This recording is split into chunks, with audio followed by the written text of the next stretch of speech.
What is up guys, it's godsunit here. Welcome back to another video. In today's video I'm going to be showing you how to make a pretty simple shop. Now it seems pretty complex, that's because it kind of is, but the setup is actually really simple and pretty easy to understand. So basically, how the shop works is I can press on an item, and it will increase my amount owed in diamonds, and then I can press on another item, and another item. So that's not the max, you can add more if you'd like. And then when you press purchase, you're going to want diamonds. So it'll take 27 diamonds from me. And once it takes 27, it will give me this. So 64 minus 27, well, 27 minus 64. And it gives me everything I asked for, and I can pick up the shulker box and leave. If I was in survival, I could use my pickaxe, you know, whatever. Really doesn't matter. But yeah, you can do this, and in any order you'd like. Grab anything you want, so 37 minus 24 now. And boom. That is everything I ordered. So this can be added onto. You can do any item you want. You can do a set of items. So if you want an armor set to be put in there from one button, you can do that as well. It's pretty much infinite. They can be custom items, literally anything you want, and I'm going to show you how this works. Okay guys, so here are the commands. So basically, right here is the buying system. And right here is the system to load the items into your cart, which is the shulker box. So you can load it into what I call the cart. So this can be obviously expanded upon to. It's literally 2 commands for every button. So this one would be the stake. So it adds a total of 1 to the scoreboard. So total is the amount owed, so it says amount owed when you're looking at it, but my scoreboard is called total. And then stake. So speaking of scoreboards, so when you're adding a scoreboard, you just slash scoreboard objectives add, and then you need done and total. Diamond I was going to use originally, but I don't need it, so it's done and total. Those are the 2 scoreboards you need. And as well, you're going to want to get a structure block, so slash give at p structure block, just like that. So you're going to need that for a little bit later. So you want to structure, load, and then whatever structure you want that has items on it, and I will show you how to do this soon. And then the same thing for this, so however much it costs at the end. And then these can just be copy and pasted. And then load totem, so that's the totem item. And finally, load the sword, and that costs 6 diamonds. So basically, the item is loaded onto these coordinates. So when you're putting in these coordinates, whatever coordinates you're keeping this little thing at, so it doesn't have to be encased in Bedrock. I just did that so that if you're using this on a realm or a multiplayer server, no one can go in here and mess with this. So basically, the items are being teleported to the block I'm on right now, and they are being funneled into the shulker box, which is then going to be turned into a structure, and it's going to be put over here for you to see as soon as you've purchased. So this is the it's the like cart thing, so literally everything will just be funneled into here through that hopper. So now on to the purchasing part. So there is a scoreboard called done. So this could be a tag, but I find it being a scoreboard a little bit easier.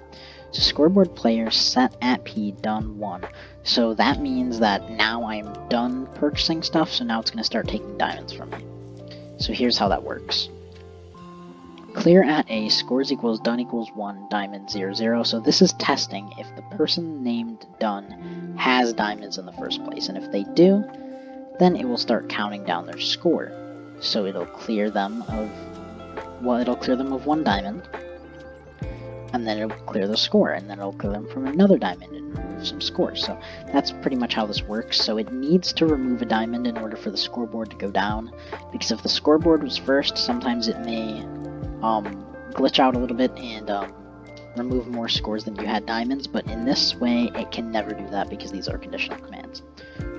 For the next command, scoreboard player set, if they're done and their total is 0, then it will set them to done 0 because they no longer are purchasing the item it's already purchased.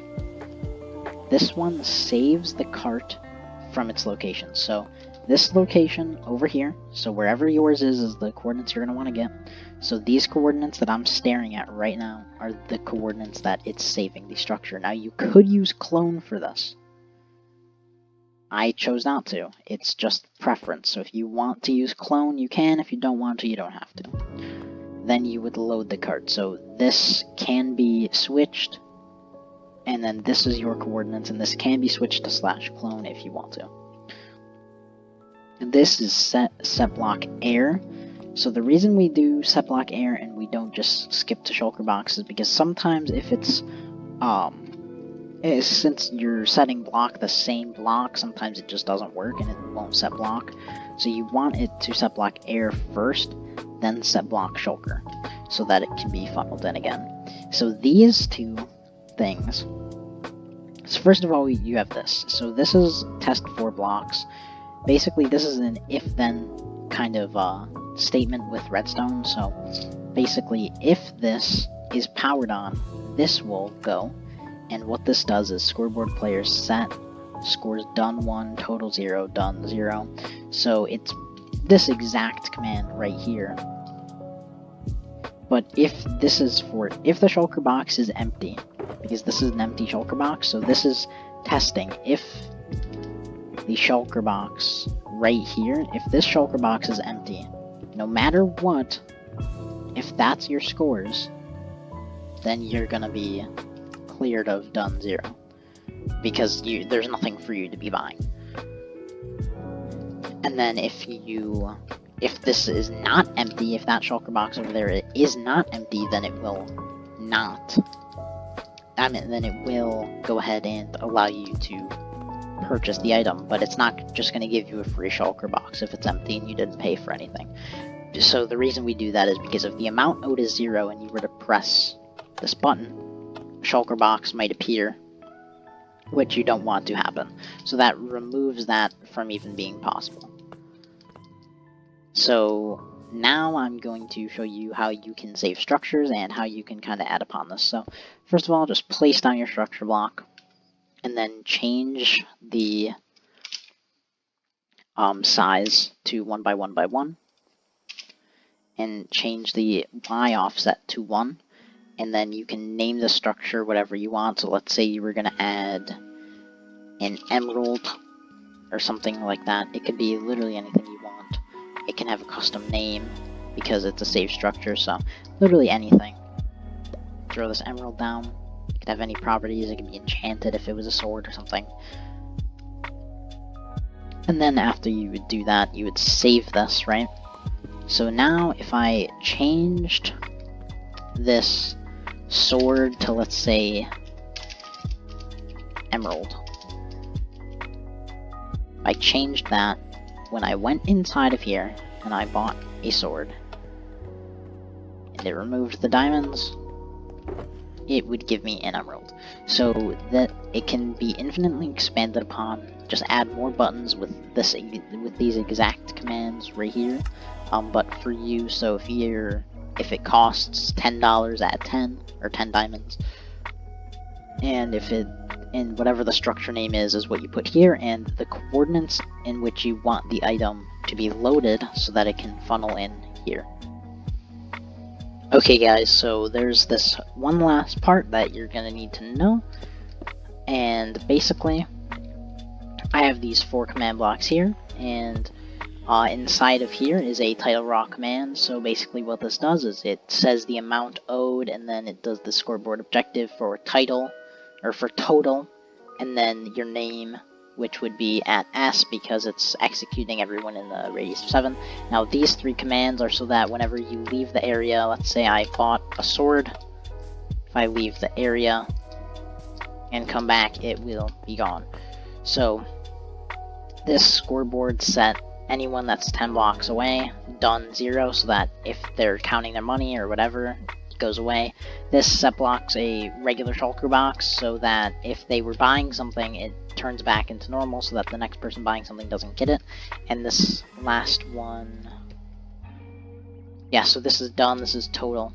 And yeah, so scoreboard set total 0, so that if they had money that was in the system, it just goes away. And that's pretty much it for this. So I will see you in the end. That's pretty much it for this tutorial. If you found this helpful, please let me know. And if you would like to see more tutorials or have ideas for things I can create, let me know as well. If you have any questions, leave them in the comments. And if you want to show your support, press like and subscribe. Thank you guys for watching, and I will see you in the next video. Bye, everyone.